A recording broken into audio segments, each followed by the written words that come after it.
So guys, welcome back to Up To Date IDN Channel. Nama gue Greg. Jadi pas kemarin ini kita bikin video apa kabar iPhone 8 dan gue bertanya ke kalian, next kita harus bahas HP jadul apa lagi? Ternyata banyak kalian yang setuju untuk kita bahas Samsung S10e. Dan setelah gue cari-cari di toko online, nyari yang garansi Inter sampai ke Exynos, itu ada kisaran di harga 4,5 sampai 5.300.000. Dan langsung aja gue udah beli Samsung S10e Exynos. Ya, kira-kira apa kabar Samsung S10e di tahun 2021 ini? Kenapa mantan flagship yang satu ini bisa terlupakan? Well, langsung aja buat kalian yang tertarik untuk membeli smartphone ini, langsung gua mau bahas 5 hal penting untuk membeli HP ini beserta 5 antisipasi yang harus kalian ketahui sebelum membeli HP ini. Langsung aja tanpa basa-basi lagi, let's check it out. Gak bisa dipungkiri setelah Samsung ngerilis S10 series, HP ini adalah HP terkecil yang pernah mereka buat. Iya, ini bodinya beneran super compact. Kalau misalkan kita mau genggam, jari jempol sampai ke jari tengah tuh bisa tercapai tanpa harus extra effort. Iya, untuk tangan gue yang sekecil ini aja nyampe. Pokoknya beneran kecil. Dan walaupun bodinya kecil, tentu bahan material yang dipakai juga beneran premium, layaknya HP flagship. Back cover menggunakan kaca asli yang ada lapisan Corning Gorilla Glass 5. Dan framenya itu terbuat dari aluminium dengan finishingnya dibuat seperti stainless steel mengkilat. Jadi sangat terlihat premium. Ya walaupun memang untuk warnanya masih menggunakan single color, tidak ada gradasi yang kekinian, tapi somehow tetap terlihat mahal dan mewah. Itu yang paling penting. Oh ya, walaupun bahan materialnya menggunakan yang paling mahal atau yang premium, tapi faktanya HP ini punya bodi yang relatif ringan, yaitu seringan 150 gram aja. Sumpah, ini kalau kalian mau pegang seharian penuh, kayak gak berasa pegelnya sih. Pokoknya nyaman banget, udah kecil, ringan, dan cukup tipis. Dan walaupun cukup tipis, gue senang. Bump kameranya itu tidak terlalu nonjol. Jadi ya kalau dipakein casing sedikit udah langsung ketutup. Dan yang paling bikin gue seneng lagi, fitur IP68 juga tersedia. Yaitu misalkan kalian nggak sengaja jatuhin HP ini ke dalaman air 1,5 meter selama 30 menit, ya HP ini harusnya akan aman-aman aja. Jadi ada emergency fitur lah. Walaupun HP ini ukurannya kecil, tapi fitur-fiturnya masih komplit dan bisa ngikutin zaman sekarang ini. Total ada 4 fitur favorit gue. Pertama, wireless charging. Yes, jadi ketika kalian mau nge-charge tanpa kabel dan kebetulan kalian punya charging pad atau wireless charging pad, ya tinggal taruh di atasnya aja dan otomatis bisa nge-charge tanpa kabel. Nice. Dan bahkan untuk wireless chargingnya support sampai 15 watt yang kurang lebih sama ngebutnya ketika kalian mau nge-charge pakai kabel. Dan bahkan HP ini support fitur reverse wireless charging yang gunanya ketika kalian punya HP lain yang support wireless charging juga, HP ini bisa jadi power bank dadakan karena bisa ngalirin listrik tapi secara wireless. Ya tinggal aktifin aja fitur reverse wireless charging dan nanti taruh HP-nya di atas otomatis bisa nge-charge. Jadi HP ini bisa jadi wireless charging pad juga. Dengan catatan, fitur ini diaktifkan secara emergency aja. Kalau nggak butuh-butuh amat, jangan diaktifin karena tentu baterai HP kalian akan berkurang. Kedua, tersedia fitur NFC atau Near Field Communication buat ngecek saldo e-money sampai top up saldo e-money langsung dari HP tanpa harus ke gerai offline manapun. Bahkan, NFC kedepannya bisa dipakai juga untuk sebagai alat payment, yaitu menggunakan Samsung Pay. Ketiga, Samsung DeX. Ya, seperti ciri khas HP flagship Samsung, ya fitur DeX ini sangat akan berguna buat kalian yang suka traveling dan pengen mengoperasikan HP ini layaknya notebook. Ya, kalau misalkan kalian punya monitor atau ada ekstra monitor, HP ini bisa jadi atau bisa menampilkan operating system yang lebih besar di monitor kalian. Keempat, tersedia fitur atau tombol Bixby button. Sebenarnya di awal gue kurang suka, tapi makin di-update, makin bisa di-remap. Jadi, fungsinya ketika kalian mau ganti tombol ini sebagai buka aplikasi yang lain untuk single press ataupun double press, bisa tersedia juga. Jadi, tombol ini tuh sangat berguna makin kesini. Kamera belakang di HP ini memang cuma bawa dual setup kamera aja, tapi nggak bisa dipandang sebelah mata karena primary lensnya membawa resolusi 12 megapiksel dengan fitur dual aperture. Jadi ada bukaan cahaya f1.5 dan f2.4 yang tentu tersedia optic image stabilization atau OIS. Lensa kedua yaitu lensa ultra wide angle dengan resolusi 16 megapiksel bukaan cahaya f2.2. Oke, untuk hasil foto, secara overall gua tidak ada komplain. Detail yang ditangkap untuk sebuah resolusi 12 megapiksel ini udah tajam banget. Extra software sharpeningnya itu nggak gitu berasa, jadi lebih ke soft detailnya. Gua suka. Dynamic range-nya bagus. Shadow, highlight yang ditangkap udah bagus. Hanya aja di saturation dan warnanya itu memang seperti ciri Samsung, agak sedikit dinaikin jadi terlihat kurang natural aja. Tapi cocok buat kalian yang nggak suka ribet, pengen edit-edit foto lagi, ya HP ini bisa deliver langsung secara otomatis. Dan untuk fitur night mode-nya sendiri, wah, karena ada bukaan dual aperture, fitur ini tuh kayak wah banget sih. Tanpa nyalain fitur night mode aja sebenarnya hasil foto udah bagus. Tapi kalau kalian ngincer detail yang lebih tajam dan objek itu lebih kelihatan secara keseluruhan, ya maka night mode-nya bisa deliver hasil foto di kondisi low light yang lebih baik. Intinya gua tidak ada komplain di kamera belakang untuk foto-fotonya. Nah, untuk perekaman video di HP ini juga tidak bisa dianggap remeh sama sekali, karena faktanya ketika kalian mau record di lensa primary lens sampai ke lensa ultrawide, tersedia stabilisasi sampai resolusi 4K 30 fps. Jadi selain hasil video tajam, tapi stabil juga. Dan buat kalian bertanya, bang, apakah HP ini bisa support 4K 60 fps? Jawabannya bisa, tapi hanya di primary lens aja. Lensa ultrawide tidak bisa.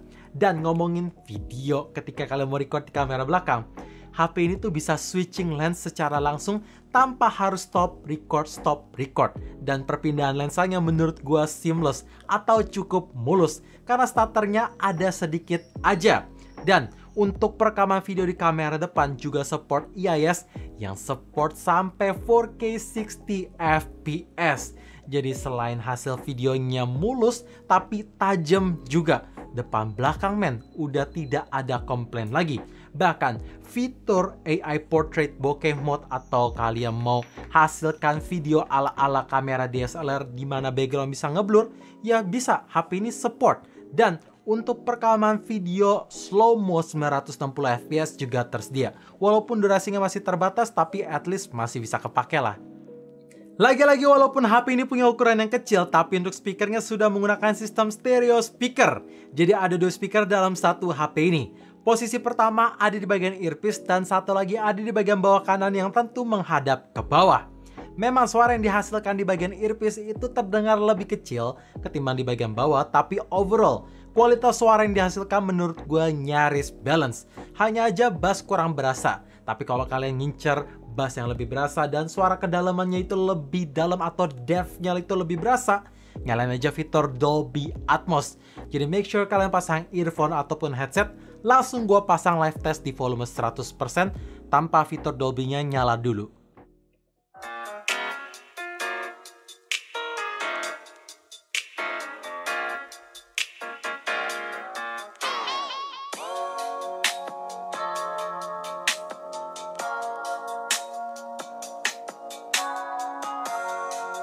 Dan sekarang gue nyalain fitur Dolby Atmos.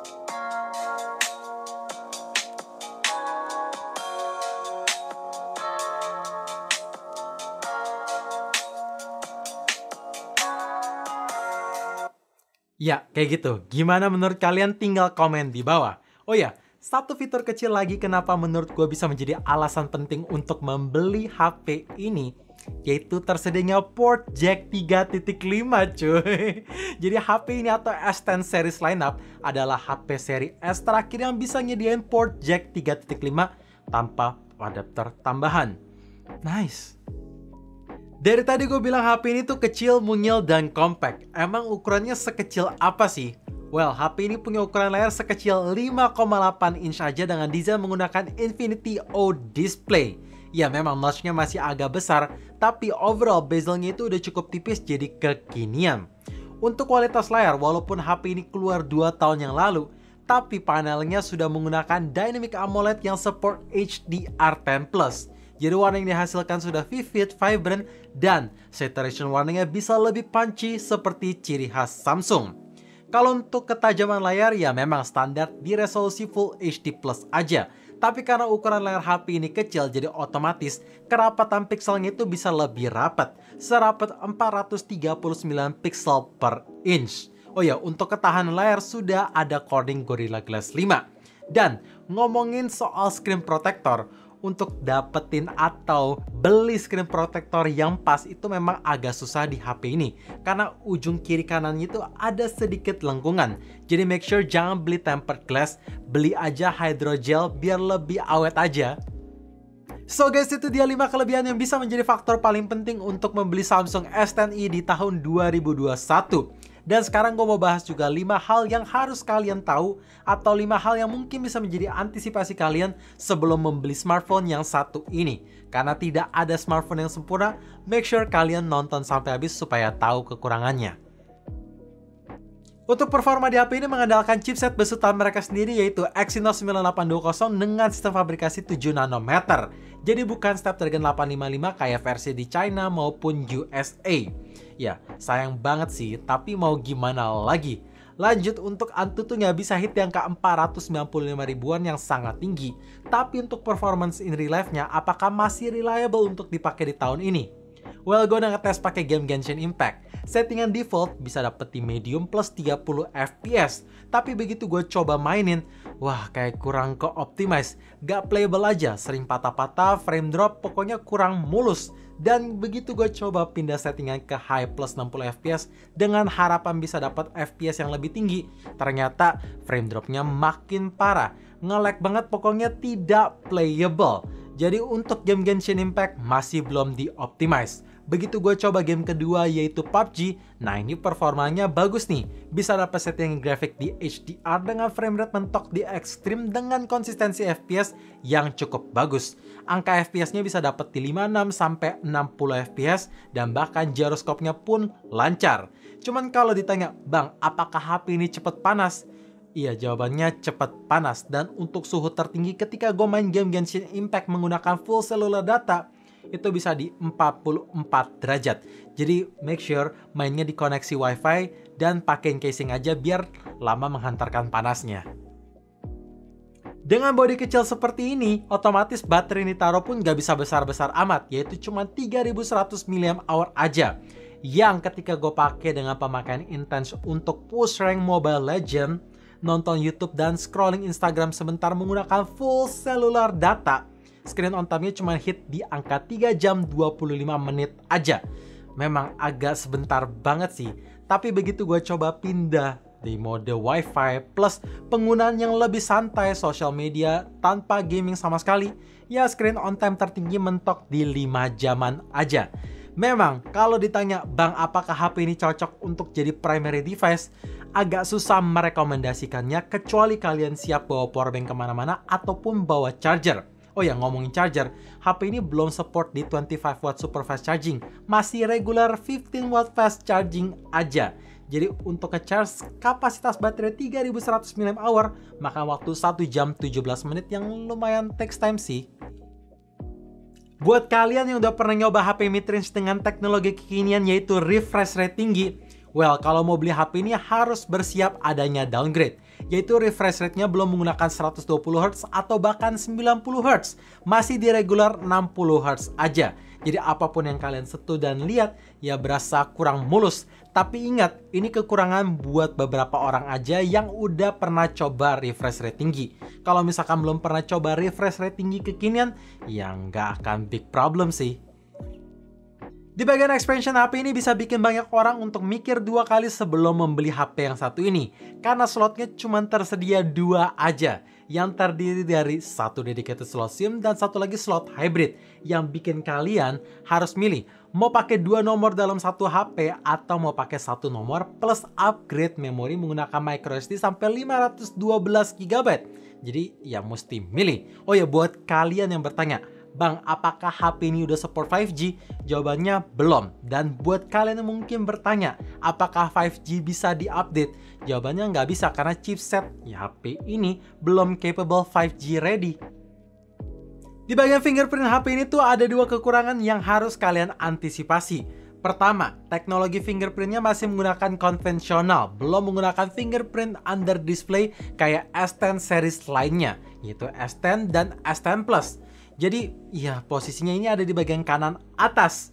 Kedua, ngomongin posisi, posisinya itu menurut gua agak awkward aja. Di awal-awal pemakaian perlu kebiasaan yang cukup lama. Seminggu baru gue bisa beradaptasi dengan fingerprint yang satu ini. Karena posisinya itu ada di bagian atas banget. Jadi ketika kalian mau menggunakan tangan seperti ini, mesti agak naikkan dikit dulu baru bisa di-unlock. Tapi ya walaupun untuk performa unlocknya cepet banget, bahkan bisa lebih cepat ketimbang teknologi ultrasonic yang ada di S10 series lainnya. Dan dengan fingerprint konvensional seperti ini, bisa mengaktifkan fitur untuk swipe down, swipe up untuk buka control center. Jadi ya ada kelebihannya sekaligus ada kekurangannya sih. So guys, itu dia 5 kelebihan dan kekurangan yang ada di HP ini. Jadi kalau ditanya apa kabar Samsung S10e di tahun 2021, apakah masih layak dibeli dan digunakan sampai 2 tahun mendatang?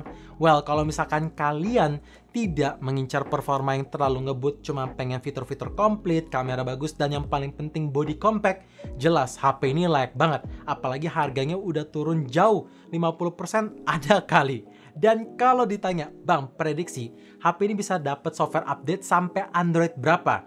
Well, menurut gue pribadi, HP ini mungkin bisa dapat sampai Android 12. Kalau misalkan lebih, ya bagus karena gue sendiri tidak ada info apapun. So, thank you for watching. Jangan lupa like dan subscribe channel ini, sekaligus nyalain notifikasinya juga dan komen. Next, kita harus bahas apa lagi di segmen apa kabar ini. Nanti akan gue baca. And as always, stay safe, stay healthy, dan stay updated with up to date.